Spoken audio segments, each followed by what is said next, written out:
Cuando hablamos de cofradías y cuando decimos la palabra de cofradía, no nos referimos solamente a cultura y tradición. La cofradía, las cofradías llenan la vida espiritual de todos los pueblos. Podemos decir con toda seguridad que funden hermandad y generosidad, caridad y compromiso. Cuando se funda una compañía, siempre aparecen dos objetivos fundamentales. El primero de ellos es el carácter benéfico social que tiene. El segundo, y el más importante, el sentido religioso que tiene la cofradía, que aúna el espíritu religioso de sus miembros llamados cofrades. Hoy el programa Huellas de nuestro tiempo les va a presentar una cofradía en la nostalgia, la cofradía de la Veracruz, Toledo, su provincia, y la cofradía de la Veracruz.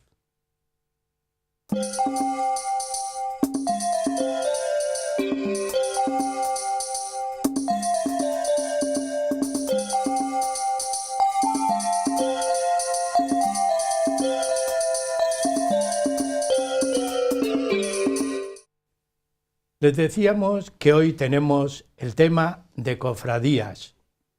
Cuando hablamos de cofradías nos situamos en el tiempo. En el tiempo, concretamente, si nosotros ponemos un punto de partida, desde la Edad Media se puede hablar de cofradías, pero concretamente en la archidiócesis de Toledo, Toledo y provincia, ya podemos iniciar el siglo XVI, en donde clérigos y seglares se agrupan en torno a dar culto a una imagen. Cuando llega la Cuaresma, la imagen central es Cristo y, por supuesto, también su Santa Madre. En el siglo XVII ya tenemos constancia que por las calles de la ciudad y por las calles de nuestros pueblos surgen y aparecen las procesiones, los viacrucis que se han realizado. En el interior de la iglesia salen al exterior.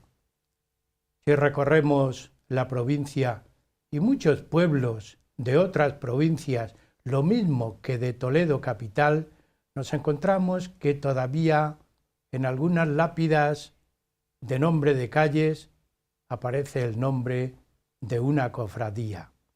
No voy a citar porque alargaríamos esta presentación. Pero en el mundo de hoy se revive el espíritu y el carácter de la cofradía, de las cofradías, cuando llega la Cuaresma y, por supuesto, la Semana Santa. Se revive para que el fervor religioso salga a la calle y también el compromiso existencial que tiene el hombre con la divinidad. Tenemos en el estudio hoy a un estudioso, un investigador, como siempre, de temas religiosos de Toledo, capital y provincia. Es don Jesús Gómez Jara, al que le damos nuevamente la bienvenida porque ya es también cofrade habitual en este programa. Así que Jesús, muchas gracias por tu participación e intervención en esta Cuaresma a través del programa Huellas de nuestro tiempo. Encantado de colaborar contigo. Amigos, conocen a don Jesús Gómez Jara por otros programas. Es licenciado en Historia, estudioso, investigador de temas religiosos. Todos los archivos, tanto el histórico provincial como el archivo catedralicio o diocesano de la archidiócesis, es visitado por don Jesús sacando estos contenidos que se han quedado archivados en el tiempo, pero que los revive. Don Jesús es también miembro correspondiente, académico correspondiente de la Real Academia de Bellas Artes y Ciencias Históricas de Toledo. Pues bien, con este planteamiento Jesús de cofradía, de las cofradías que a mí me atrae, porque en Toledo se vive en la Cuaresma y en la Semana Santa se vive el fervor religioso de los viacrucis callejeros, que es lo que, en definitiva, es la Semana Santa en procesión. Pues bien, vamos a situar. Hay cofradías. Alguien puede pensar, en mi pueblo hay una cofradía de Semana Santa, pero hay otras cofradías. ¿Cómo surge este sentido penitencial y cómo surgen otras? Bueno, como has dicho en la introducción, la cofradía es una asociación de fieles que se juntan para dar culto a una imagen o algún aspecto de la Iglesia Católica. En este caso de la Vera Cruz, que es lo que nos ocupa, pues la asociación, la cofradía, se hace en homenaje, por decirlo así, y en rememoración de la sangre de Jesucristo que vertió por todos nosotros para la redención del género humano. Entonces, la Vera Cruz, la cofradía de la Vera Cruz es eminentemente penitencial por cuanto es la única que practica la disciplina, es decir, el sacrificio voluntario hasta derramar sangre por Jesucristo, que la derramó a su vez totalmente por nuestra salvación.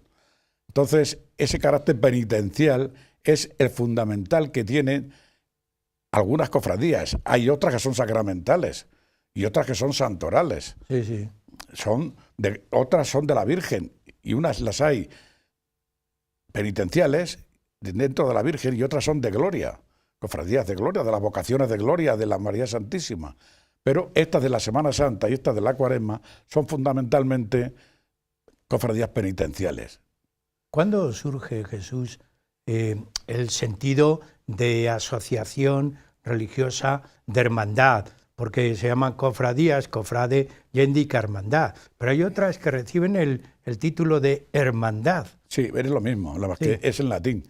Cofradía y hermandad es el frater en latín y hermandad es hermano también, de conjunto de hermanos. Y cofradía es latino, el origen, la raíz del latino, de frater, de fraternidad, eso es hermandad, fraternidad es hermandad y cofradía es una hermandad, cofradía o hermandad.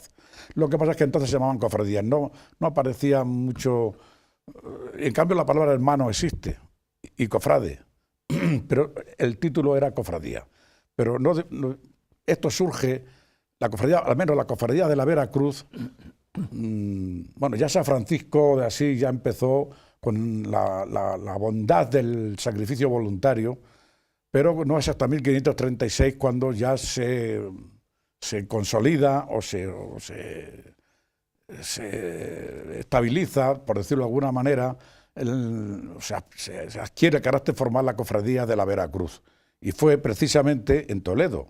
Es decir, el cardenal Quiñones, 1536, que era franciscano, como un franciscano amante de la penitencia voluntaria que predicó su santo fundador, entonces consigue del Papa Pablo III, en 1536, como digo, una serie de indulgencias para la cofradía de la Vera Cruz de Toledo, cuyos estatutos servirían de modelo prácticamente para todas, de aquí, de la ciudad de Toledo, quiero decir, cuya cofradía, cuyos estatutos servirían luego de modelo para la mayoría de las cofradías. Pero todas tienen lo esencial igual, pero realmente luego cada una tiene sus peculiaridades. He de decir que la cofradía de la Vera Cruz es una de las más populares de España. Está presente en todas las parroquias de España. Fijaros la cantidad de pueblos que habrá, pero hasta el más pequeño, que es Illán de Vacas, tenía cofradía de la Vera Cruz.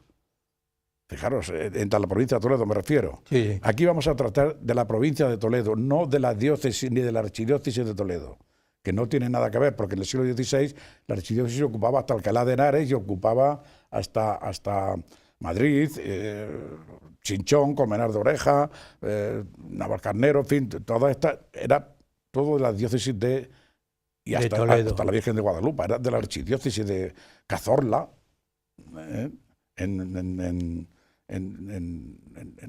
la provincia de Jaén, pertenecía a la archidiócesis de Toledo. O sea, quiero decir que nos referimos a la provincia de Toledo. Pues bien, aquí se extendieron por todas las parroquias. Tú has nombrado los archivos del catedralicio, el archivo diocesano, el archivo histórico provincial, el archivo nacional, incluso el archivo de la nobleza, que le tenemos aquí en Toledo también, pero quien nos da verdadera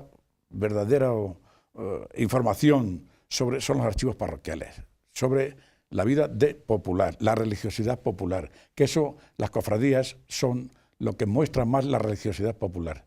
Tener en cuenta que un pueblo pequeño, para no hablar de otro, del mío, Parrillas, un pueblo pequeño que tenía entonces unos 600, 700 habitantes en el siglo XVI, que es cuando se funda la cofradía, en 1506 se funda la cofradía en Parrillas, y los estatutos son de 1552.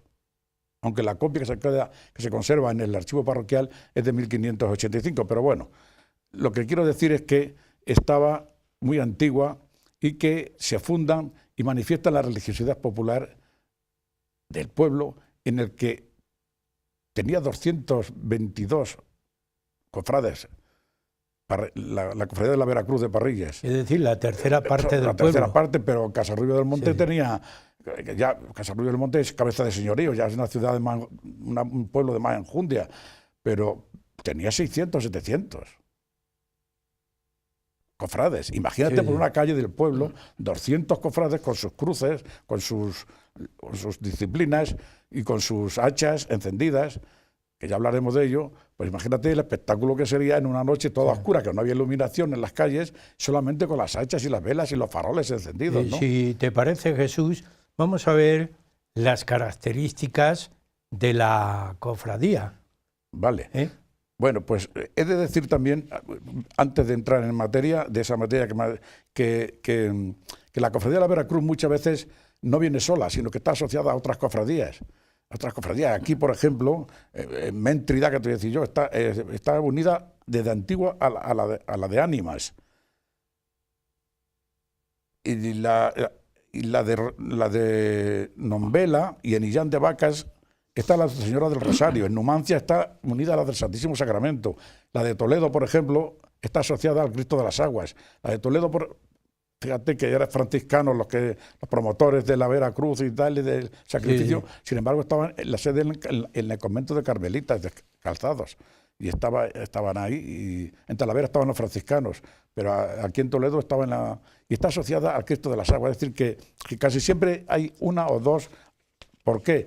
Pues porque, yo qué sé, sería para abarcar más contenido en las propias cofradías. Me preguntabas por la estructuración de la cofradía. Claro, ¿no? Es que sí. Y todo esto tiene una estructura, sí. Bueno, son cofrades, decía, claro. 200 así dicho grosso modo. Sí. La estructuración en primer lugar, estaba compuesta por cofrades.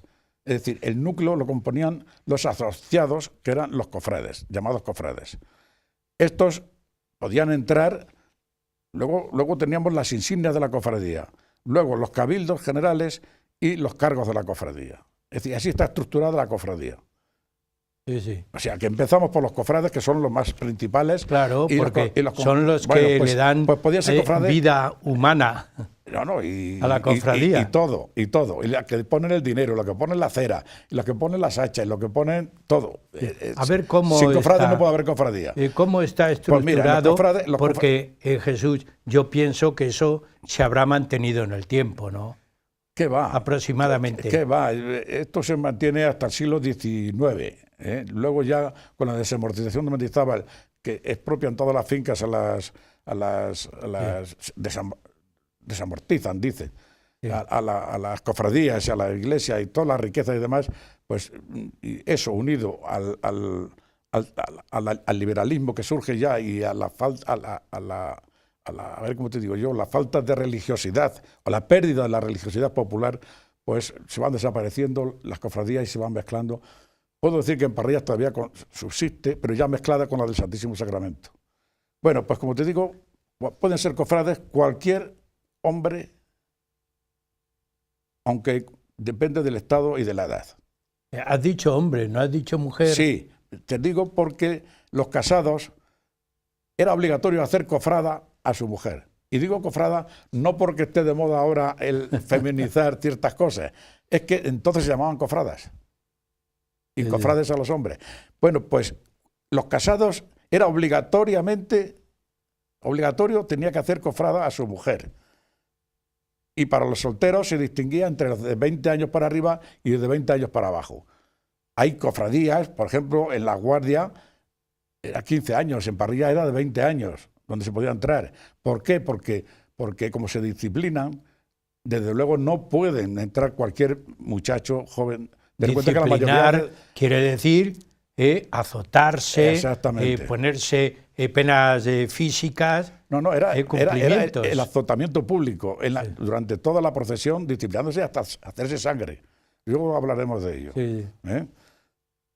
Bueno, pues, como les digo, la guardia era de 15 años para arriba. Lo que pasa es que tenían restringidas sus obligaciones. No podían disciplinarse, no podían, etcétera. Los viudos también podían entrar, y las mujeres viudas y doncellas también, pero tenían que hacer un examen de su vida pública, por decirlo de alguna manera, ¿no? De modo que todos podían ser cofrades cualquiera, a partir de 15 años para arriba. No había distinción masculina, femenina. No había. Lo único que, ya hablaremos luego si quiere más adelante, pero había una especie de examen, tanto a las mujeres como a los hombres, de su vida pública, de su comportamiento público, de su bondad, por decirlo de alguna manera. Es decir, que no llevaba una vida disoluta o una vida que no era un pendenciero por ahí, que no era, en fin, y pagaban una cuota. ¿Cuánto era? Pues variaba mucho según los pueblos. Por ejemplo, en 2 barrios la cuota normal era un ducado. Un ducado son 11 reales. Es decir, era una dinero. Cantidad. Eso era una cantidad, eso era una barbaridad. Sí. Y además una vela de cera de media libra con su arandela arriba, en su capitel, arriba. Sin embargo, las hermanas, es decir, las mujeres pagaban solamente la mitad, medio ducado, y una vela de 1 libra. En cambio, era el doble de libra. En Burguillo la entrada era de media libra de cera solo, no podía nada metálico. En Parrillas eran 2 reales, o sea que cada uno tenía lo suyo, ¿no? ¿Y cómo eran los hermanos? Ahí está la cofradía. Lo principal la característica esencial es que había 2 tipos de hermanos. Unos que eran hermanos de sangre, cofrades de sangre, y otros cofrades de luz. Los cofrades de sangre son aquellos que voluntariamente se disciplinaban. Es decir, que ellos entraban allí para derramar sangre como la derramó Jesucristo. En cambio, los cofrades... Para ponerse un castigo, imponerse un castigo. Sí, voluntariamente. Sí. En la procesión del Jueves Santo, obligatoriamente. Más luego otras que ya veremos más adelante si nos da tiempo en el programa. Pero cualquier procesión que salían en rogativas o por ahí, era obligatorio disciplinarse o azotarse. Sí. ¿Y los de luz? Los de luz son aquellos que no se disciplinan, no tienen el compromiso de disciplinar, sino que lo que llevan es las candelas o las hachas o faroles, depende del pueblo, que unos son hachas y otros son Jesús, para alumbrarlo. Previamente, cuando se ingresa, dice yo quiero ser de luz o quiero ser cofrade de sangre. Claro. Previamente se dice al entrar. Se indica. Bueno, o se puede cambiar durante el transcurso del tiempo. Por ejemplo, obligatoriamente pasan a ser, ya lo veremos, ahora mismo a continuación lo vamos a decir, obligatoriamente a partir de los 60 años ya no pueden ser disciplinantes, ya no pueden ser de sangre. Pues bien, hay otro tipo de cofrades, además de los de sangre o de luz, que eran todos, pero dentro de estos cofrades de sangre o de luz hay otros que se llamaban cofrades aldeanos. No eran un tipo de cofrades, pero era una acepción de los cofrades. De tal manera que es un cofrade aldeano. Pues no es que sea de pueblo, que todos los eran del pueblo. Claro. No tiene nada que ver. Aldeanía era una cuota que se pagaba para que el cofrade estuviera exento de algunos ejercicios y algunos cumplimientos que tenían obligación todos los cofrades. Entonces, por decirlo de alguna manera, se liberaban de alguna obligación en cuanto a cofrade mediante una cuota. ¿Por qué?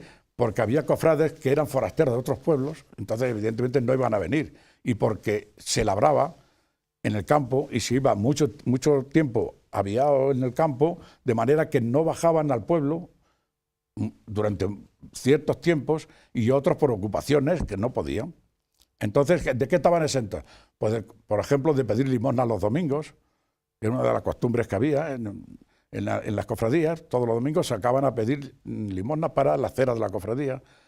Pues no asistir a la víspera de las vísperas de la Cruz de Mayo, no asistir al cabildo de primer domingo de Cuaresma, por ejemplo. Sí. En fin, que estaban exentos de no participar en los repartimientos. Repartimientos quiere decir derramas. En una comunidad que se hace una derrama porque hace falta una cosa, bueno, pues entonces se llamaban repartimientos. Pues el aldeano estaba exento. ¿Por qué? Porque pagaba una cuota al año para liberarse de todo lo demás. Si te parece, vamos a continuar con los cargos y el cabildo, que es importante. Pues, muy bien. No obstante, vamos a empezar con eso, pero no obstante, debo decir que lo he insinuado antes, sí, que los de 60 años para arriba estaban exentos de la disciplina y se convertían en hermanos hacheros.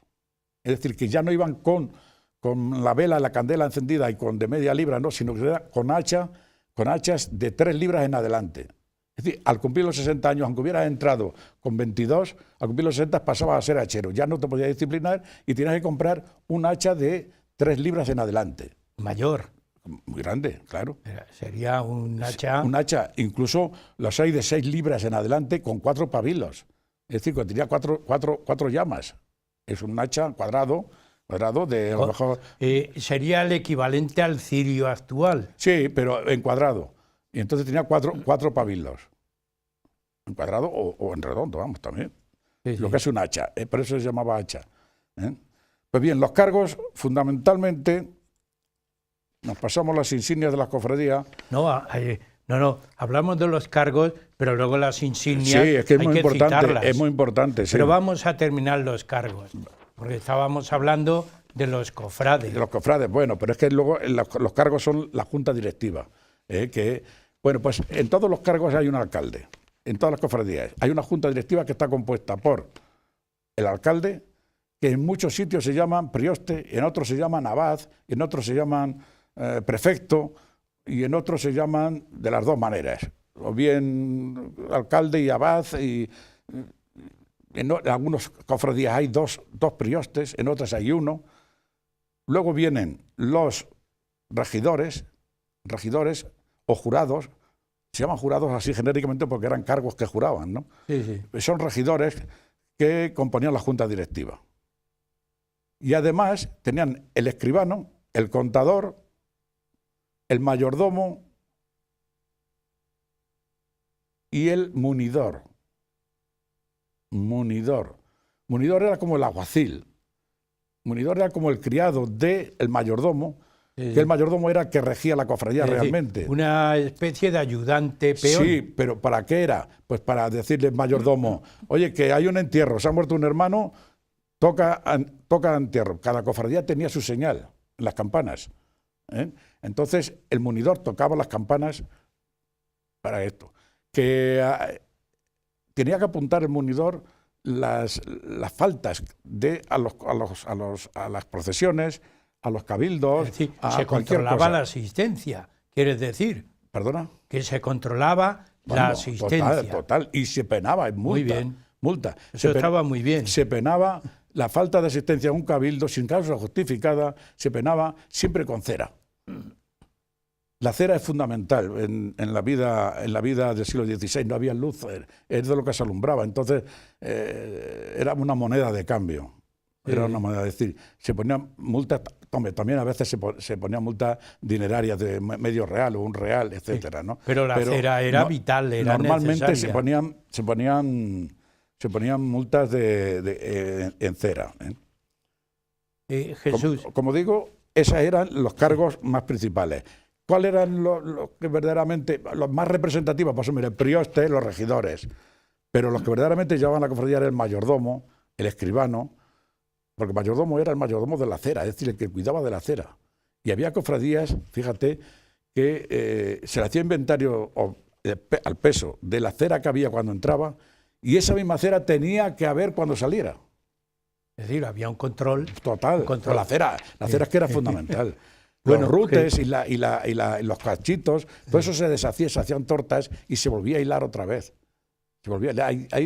Hay facturas, documentos en el que se pagan a la hilandera del pueblo. En Navalcán, por ejemplo, hay un hilador y una hiladora, no hilandera, sino hiladora de cera, que era la cera en torta, se deshacía y esa se iba hilando con un algodón, un hilito de algodón para que formara un hacha o una vela. Es decir, o lo para que fuera. organizar una vela tal y como la concebimos hoy. Sí, pero eso era muy fácil. En distintas estructuras, tamaño, de forma. Sobre todo de grueso, claro. Sí. Claro.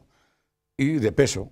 Jesús, nos hemos dejado, pero hablaremos de las insignias después del pequeño descanso que vamos a hacer. Ah, sí. Claro, es que el programa tiene dos partes. Y en la primera parte ya estamos en ella, sí. Vamos a hacer un pequeño descanso y continuaremos con las insignias y la procesión, que es vital e importante. Amigos, estamos en el programa Huellas de nuestro tiempo, un descanso y seguiremos con ustedes.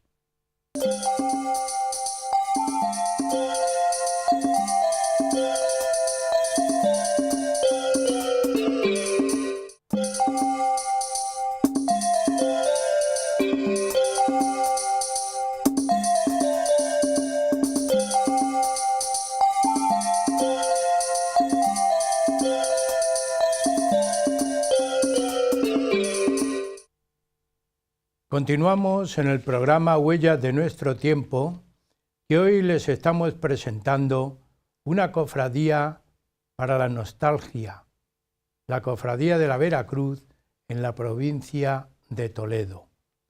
Tenemos en el estudio a don Jesús Gómez Jara. En la primera parte nos ha relatado cómo se estructura una cofradía y cómo se estructuraba la cofradía de la Veracruz extendida por todos los pueblos de la provincia. Vamos a continuar preguntándole. Jesús, después de ver los cargos, el cabildo, la constitución y estructura, es importante la imagen al exterior, llamadas insignias. ¿Cuáles son las fundamentales que tenía la cofradía de la Veracruz? Sí. Las insignias, todas las cofradías tienen su insignia, todas, sean sacramentales, sean penitenciales, todas tienen su insignia, que es su símbolo, su escudo. La cofradía de investigadores, para no hablar de otro, pues tenemos nuestra insignia, tenemos nuestras túnicas, nuestra veste, tenemos el escudo, como digo, tenemos los cetros de los cofrades, de los priotes, los birretes, en fin, etcétera, ¿no? Pues todas las cofradías, las de la Veracruz, porque esos identifican a cada cofrade, tanto la veste como las insignias. Las insignias son objetos litúrgicos, al fin y al cabo. Estamos viendo algunas, pero es muy llamativo esa imagen que estamos poniendo. ¿Por qué llamativa esa imagen? Bueno, porque es que la insignia fundamental es el pendón de la cofradía. El pendón de la cofradía generalmente suele ser negro con unas símbolos dentro. Normalmente el pendón de la cofradía por excelencia era el que tenía una cruz en rojo por una cara y por la parte de atrás las 5 llagas.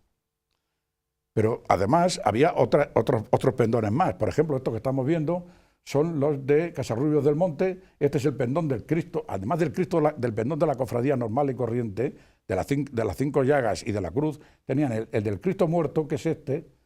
Como le vemos, está difunto, está yacente. El pendón sigue siendo negro, como vemos.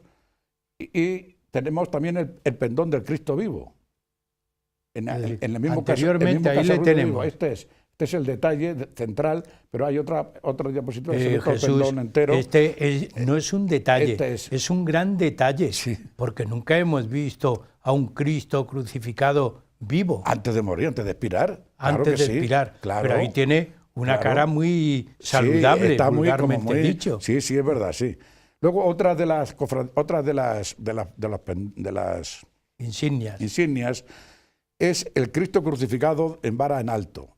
En vara en alto quiere decir que es como un cetro, pero en vez de dar cetro lleva un crucificado, grande. Grande quiere decir por lo menos de media vara en adelante, es decir, de 40 centímetros en adelante. También tenemos la cruz de la demanda. Esa lo utilizaba el cofrade encargado de ordenar la fila de los cofrades cuando van en la procesión. es decir, el maestro de ceremonias. Bueno, Parecido, ¿no?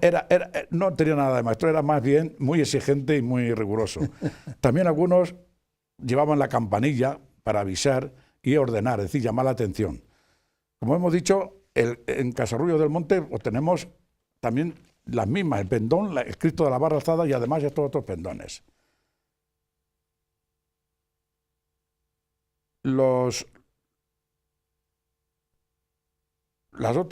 Estas son las insignias fundamentales, porque como insignia luego vienen los pasos que tienen cada cofradía, que ya estamos entrando en organizar la procesión, pero eso... Sí. Bueno, pues mira, adelante. a mí me parece, ¿cuándo sale en procesión en la Semana Santa el Cristo de la Veracruz? Siempre la Veracruz sale la noche de la Santa Cena, es decir, el Jueves Santo por la noche, después de los oficios, anochecido. ¿Y cómo se organiza esta procesión? Bueno, en primer Porque lugar, todas las procesiones tienen un ritual. En primer lugar, claro, se hace un cabildo el Domingo de Ramos. Se hace un cabildo el Domingo de Ramos con el fin de nombrar a quien tiene que llevar los pasos y las hachas alumbrando los pasos, porque los pasos iban alumbrados por 4 hachas y el pendón con 2 hachas, una a cada lado. Todos los pendones llevaban su luminosidad, su iluminación, es que si no, no se podía andar, porque no había alumbrado público. Sí. Entonces tenía que alumbrar con las hachas, con las velas.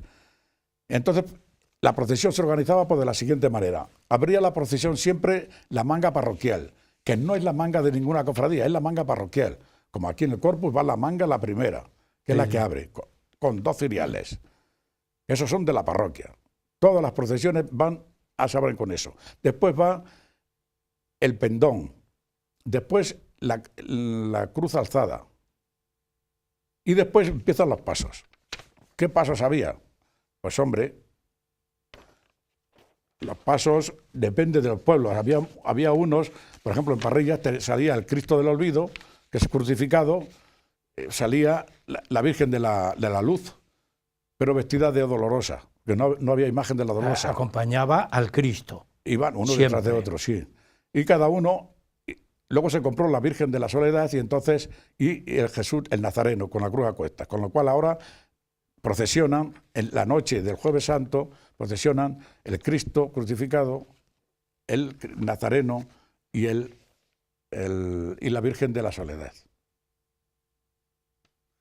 ¿De acuerdo? Y ¿por qué salen los hermanos del Señor? Que es una mezcla... Una mezcla de... Y ahí los cofrades, sí. ¿Cómo van los cofrades? Los cofrades van vestidos con túnica, todo estaba reglamentado. Sí. La túnica tenía que ser toda igual. Es decir, la túnica era negra y vestían de cabeza hasta los pies, con una capucha que no se le veía nada más que los ojos y la espalda para azotarse. Sí. Es decir, el capirote. No se le veía nada. El capirote, hay capirote, pero normalmente no llevan capirote, sino la capucha tirada para atrás, sin capirote. Pero hay alguna cofradía que llevaba capirote. Sí. Jesús, ¿y dónde están los hermanos esos de sangre que decíamos? Bueno, yo creo que todavía hay algunas procesiones que salen de sangre. Todavía hay en algunos pueblos que salen los disciplinándose y azotándose los hermanos. Y los hermanos de sangre de la Veracruz, el Jueves Santo, se disciplinaban. Sí, pero antes, vamos a ver, lo que se hacía después de los oficios, ya de noche, a la hora que convenía, a la hora, cada cofradía tiene lo suyo, se iban a su sede. ¿Cuál era la sede de las cofradías?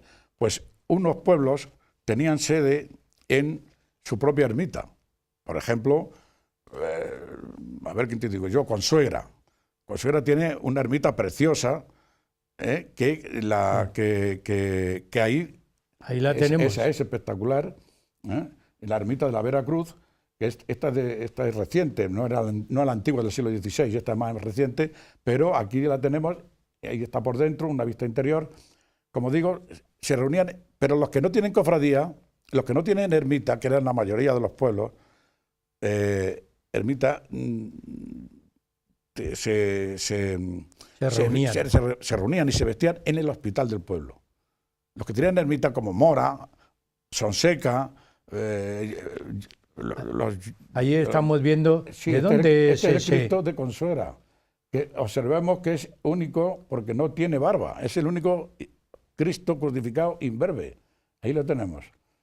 Es decir, estamos hablando de una visión humana de la humanidad de Cristo. Sí, pero todos, como ves, tienen el faldellín puesto de pureza, porque aunque debajo tienen el paño de pureza la talla, ellos le ponían unas faldillas que todos las tienen, todos los Cristos de la Vera Cruz. Sí. Pero hay muchas cofradías de estas que se han extinguido, ¿no? Bueno, ya no queda de estas que estás exponiendo del punto historia, de partida desde el siglo XVI. Es histórico, sí, estamos hablando del siglo XVI, siglo XVII, hasta siglo XVIII. Pero luego ya, con la desamortización de Mendizábal, prácticamente todas desaparecen. Bueno, pues como digo, salían de donde tuvieran, por ejemplo, la cofradía de la Vera Cruz de la Guardia salía de la ermita del Santo Niño, nada menos que de la ermita del Santo Niño, que está en el extrarradio, y de ahí salían con mucha solemnidad y mucha devoción, disciplinándose, iban hasta la iglesia. Es decir, había un recorrido grande. Sí. Es decir, los demás salían del hospital. Las procesiones duraban mucho. Bueno, es que cada una duraba todo lo que quería el prioste, depende de lo no del párroco. No, era el prioste el que organizaba la procesión. El hermano mayor. El prioste, o el alcalde, o abad, depende de la cofradía como se llamaran, ¿no? Bueno, pues salían del hospital, o de la sede, de la casa, o de la ermita donde salían, porque muchas salían de otra ermita, de la ermita de San Sebastián o de la ermita de San Pedro. Bueno, pues vale, pues salían de ahí ya disciplinándose y tenían que ir a la iglesia. De modo que tenían que necesariamente pasar por la iglesia. En Parrillas, por ejemplo, salían del hospital, entraban por la puerta de arriba, a la puerta del norte, y salían por la puerta del sur, y de allí iban a una de las cruces que había en el pueblo, cruces de término o cruces del Calvario, a donde designaba el prioste, disciplinándose, hasta que él creía conveniente. Y después se volvían otra vez por la iglesia y volvían otra vez al punto de partida. Todo sede. Eso disciplinándose. Es decir, no tenía un sentido de exposición, de procesiones. La disciplina era puramente disciplina. Sí. Parece ser, Tiene porque luego tenían sus pasos, que también organizan la procesión. Sí. Pero Jesús, estamos hablando de una disciplina muy religiosa y muy rigurosa. Sí. Que no es decir, para que lo vea el público, la exposición de pasos. Este es un sentido distinto. Sí. Además, estaba prohibido, pues los cofrades iban todos vestidos iguales, todos con una túnica negra y con el escudo de las 5 llagas puesto en el pecho, las 5 llagas, la espalda descubierta, y nada más que se le veían los ojos y la espalda. Se iban disciplinando. Y entonces no se podía, y los que eran de sangre y los que eran de luz iban alumbrándolos. Y no se podían poner ninguna sola prenda, porque cogieron costumbre algunas veces de ponerse una señal para identificar. Dice, mira, yo soy el que lleva, pues yo qué sé, yo soy fulano. Un lazo, para indicar quién era. Sin distintivo. Estaba de totalmente prohibido identificación. bajo pena de media libra de cera. O sea, totalmente Eso prohibido. Estaba muy bien. Totalmente ¿Cómo recogían prohibido, cera? Totalmente prohibido. Y había túnicas para los forasteros y los no cofrades.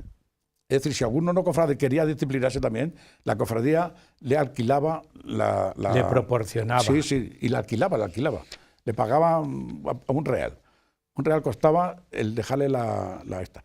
Si había un cofrade que era de otro pueblo, de la Vera Cruz, pero que le pillaba de viaje y estaba en la noche de los Jueves Santos en otro pueblo, ese pueblo podía disciplinarse y pagaba la mitad, pagaba medio real. O sea, que siempre justificando había... que era cofrade ya de la Veracruz en su pueblo. Siempre había esto, ¿cómo se llama? Túnicas dispuestas para o bien cofrades de otros pueblos, o bien no cofrades, por decirlo seglares, por decirlo de alguna manera, pero que querían ese año voluntariamente disciplinarse. Y le dejaban y pagaban, sí. Como digo, por ejemplo, a ver, ¿qué te digo yo? Mira, en dos barrios, por ejemplo, el recorrido que era. Dice, el día de Jueves Santo salgamos en procesión de disciplinas del Hospital de los Pobres, porque no tenía... no tenía sede. No tenía sede. Ni ermita. No, la sede estaba en el Hospital de los Pobres. Que antes, previamente, se encargaba la cofradía de blanquearlo y de preparar la lumbre y cocer el vino para luego lavar el lavatorio. Las bebidas. Exacto, el lavatorio. Es decir, eso es posterior. Que tenían, diríamos, su cruz roja particular. Sí. O sus asistentes particulares. Sí, pero era muy rudimentario. Era a base de vino cocido con algunos ungüentos. Pero muy importante, claro, curar las heridas. Pues bueno, dos barrios, dice, la ordenanza dice, en el día del Jueves Santo salgamos en procesión de disciplina del Hospital de los Pobres. Estamos hablando de dos barrios, no confundamos con La Guardia. De esta villa de dos barrios, y vamos por donde va la procesión del Santísimo Sacramento a la ermita del Señor Antón. Y de allí la ermita del Señor Santiago, y a la iglesia de Santo Tomás, que es la iglesia parroquial, para volver al hospital a desnudarse, o según nuestros jurados, nuestros regidores, nos obliguen, ¿no? A de parrilla hemos visto que ya a la iglesia se iban a las cruces. Estos van de ermita en ermita disciplinándose. Y así sucesivamente. Jesús, todo esto es muy interesante, pero como estamos hablando de una cofradía muy específica, yo dije nostálgica, porque hay en muchos pueblos y lugares que tienen la nostalgia. Aquí había de la Veracruz, pero se extinguió. Pero yo quiero que en esta última parte del programa se concrete algo más de la constitución y estructura, yo diría casi de los fines, además de la procesión que tenía la cofradía. Es decir, ¿qué otras actividades tenía la cofradía? Bueno, pues había unas actividades extraordinarias que no eran... Esas eran las ordinarias, las estatutarias, por decirlo así. Pero había otras, por ejemplo, las procesiones derogativas. Cuando había una epidemia en el pueblo, o un andancio de enfermedad, o una sequía, y la cofradía quería hacer unas rogativas, entonces salían en procesión disciplinándose obligatoriamente y con luz, los hermanos de luz, y azotándose los hermanos de sangre. Repetían la procesión en otra época. Y es igual que la del Jueves Santo, disciplinándose todo y sacando todas las insignias de la cofradía. Todas. Y están obligados a asistir todos los cofrades. Todos, tanto los de sangre como los de luz, como he dicho antes, ¿no? Luego, por ejemplo, en otro pueblo, eso era general en todos los pueblos, en Burguillos, estaba lo que se llamaban los misereres de los viernes. ¿Qué es esto? Esto es una anécdota, nada más que lo he encontrado en la cofradía de la Veracruz de Burguillos. Bueno, pues consistía en que el primer domingo de Cuaresma, toda la cofradía entera se iba a la ermita de San Pedro y de allí traía, que es donde tenía su sede. Bueno, pues de allí traían el pendón y se traía a la parroquia. O sea, traía al Cristo crucificado, no el pendón, el Cristo crucificado. Y se le traían a la parroquia. Pues de la parroquia, allí en el altar donde lo colocaban, todos los viernes, los 5 viernes de la Cuaresma, se cantaban los misereres y después se decía una misa por los cofrades, tanto difuntos como vivos. Y luego encomendarse a la cofradía. ¿Qué quiere decir? Aquellos que no eran cofrades y no tenían quien le enterrara, se podían encomendar a la hora de su testamento, a la hora de morirse, decir, bueno, pues quiero que me acompañe la cofradía de la Veracruz. O media cofradía. Bueno, pues eso se podía hacer. Una cuota para ello. 20 reales. 20 reales con la cofradía entera. Y 10 reales media cofradía. Iban todos los hermanos y se le trataba como un cofrade. Le abrían la sepultura la cofradía, le Pero acompañaban los entierros, sí. le ponían el paño de la Eso ya cofradía. estaría encuadrado O sea, en las actividades de caridad o de misericordia, ¿no? No, esto Todavía no. esto era voluntario, que ellos lo pedían. Ellos lo pedían. ¿Eh? La caridad, la misericordia y la solidaridad espiritual y material, que ahora veremos cómo la caridad puede ser bien espiritual o bien material, porque tanta caridad es ayudar a un hombre que se ha caído como dar una limosna en metálico a un pobre, ¿no? Entonces no es lo mismo, uno es material y el otro es solidaridad, es ayuda, ¿no? Pues esto pasaba también con la cofradía de la Veracruz. Por ejemplo, era obligatorio visitar a los enfermos, sobre todo a los cofrades. Y además está regulado, pero totalmente, ¿eh? O sea, que tenían que visitar a los enfermos y una vez, cuando llevaban 3 días enfermos, había que visitarle y el prioste o el mayordomo nombraba los turnos de ir a verle. De visita. De visita. Y si entraba en agonía o había muerto, entonces era velar el difunto. Velar el difunto. Así es que preveían, dice los mayordomos, 2 cofrades que velen cada noche al enfermo, y estos vayan discurriendo por el memorial todos los que fueren menester, es decir, por el índice. Y si un hermano muere, tienen que adecentarle y velarle hasta el entierro, de modo que adecentarle quiere decir amortajarle, ¿no? En el entierro, pues tenía que ir toda la cofradía a enterrarle, al entierro suyo, y a las exequias, y decirle una misa de cuerpo presente, ponerle el paño de la cofradía encima del ataúd. Y la cofradía, como digo, le tiene que decir una misa de requiem. Y dice las ordenanzas que cada cofrade tiene que rezar por el alma del difunto en la vigilia y misa 10 veces la oración del Pater Noster con el Ave María. Así es que así era. En Casarrubios, por ejemplo, tiene establecido que los entierros de los pobres ardan 2 hachas. Los pobres. ¿Por qué? Porque los pobres que no tenían quien enterrara, entonces la cofradía iba y le enterraba igual. Pero en los pobres solamente ardían 2 hachas. En la de los cofrades ardían 4. Y si el cofrade había sido mayordomo de la acera, ardían todas las hachas de la cofradía. Sí, sí. Son detalles y curiosidades de cada cofradía, ¿no? Es decir, tenían una obra benéfica, social, importante. Sí, hoy hombre, llamaríamos así. Sí, hombre, claro. En aquella época serían caridades. Bueno, moría gente sin ningún recurso ni nada, y no tenía quien le enterrara siquiera, ni quien pagara la sepultura, ¿no? Entonces la cofradía salía al paso. No solamente esta, también estaba la cofradía de la Misericordia y la cofradía de la Caridad, de la Santa Caridad, también tenían esa costumbre. Y apoyaban y ayudaban de esta manera.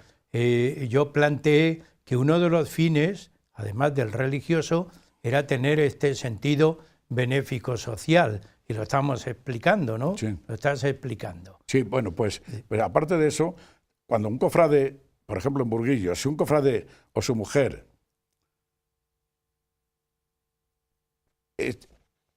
mueren fuera, están obligados a salir a las afueras del pueblo. A otra localidad. No, a salir a la afuera del pueblo. Sí, por ejemplo, a la puerta de la muralla, imagínate en Toledo, sí, a esperar al difunto y acompañarle hasta la iglesia o a su casa, con las hachas encendidas, esperándole toda la cofradía. Esa era la costumbre que tenían también.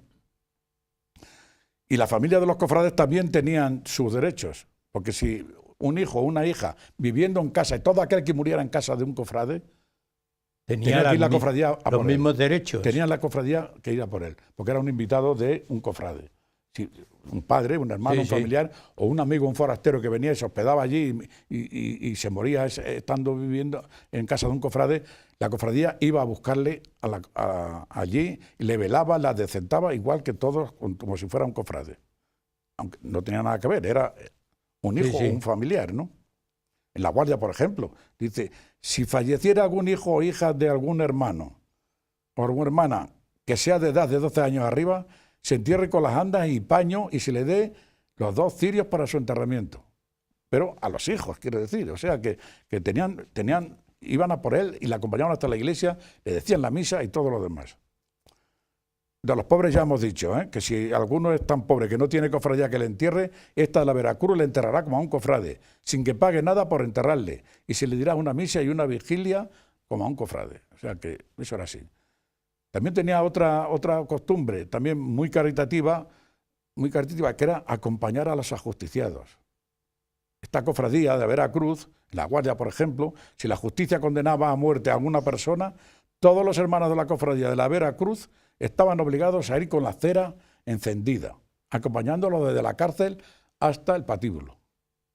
De modo que, en fin, rezando por su alma y los misereres y todo esto, poco trético y un poco, pero bueno, pero entonces al fin y al cabo era una ayuda espiritual para el penado, en este caso. Bueno, y luego las misas, las misas por los hermanos difuntos, pues eso eran cotidianas prácticamente, vamos. Es que, por ejemplo, en Parrillas, en la cofradía de la Veracruz, todos los primeros domingos de cada mes se decía una misa por los fieles difuntos, todos los primeros domingos. Y además en las 3 Pascuas del año. Era la misa de la cruz que se decía. Y además tenían que traer todos su vela encendida, su candela. En la Guardia se dicen 4 misas de la cofradía por los hermanos. Y así después de Maitines, la Pascua de Resurrección, la Pascua del Espíritu Santo y en Nuestra Señora de Septiembre. En fin, que todos tenían Jesús, llegamos al final del programa. Bueno, falta nada más que el material, la ayuda material, que era pues dar limosna en dinero en efectivo. Por ejemplo, la cofradía de la Veracruz daba medio real a cada hermano cofrade pobre y a cada pobre que estaba enfermo, medio real diario para subsistencia, porque no podía trabajar, hasta 22 días. Es decir, 11 reales, es decir, un ducado.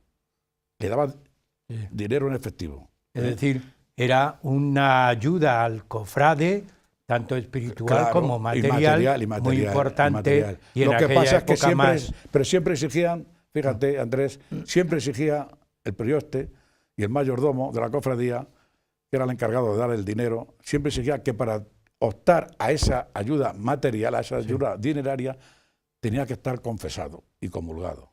Que antes era la limosna espiritual que la material. Bueno, pues Jesús, con esa idea de limosna espiritual y material, vamos a terminar el programa, si te parece. Pero es un mensaje que podemos dar a nuestros telespectadores.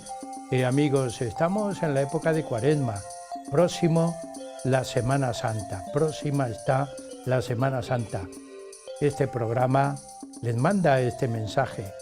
Hay que hacer penitencia, hay que hacer oración, porque sin ella, ¿a qué aspiramos? Muchas gracias por estar con nosotros y hasta el próximo programa.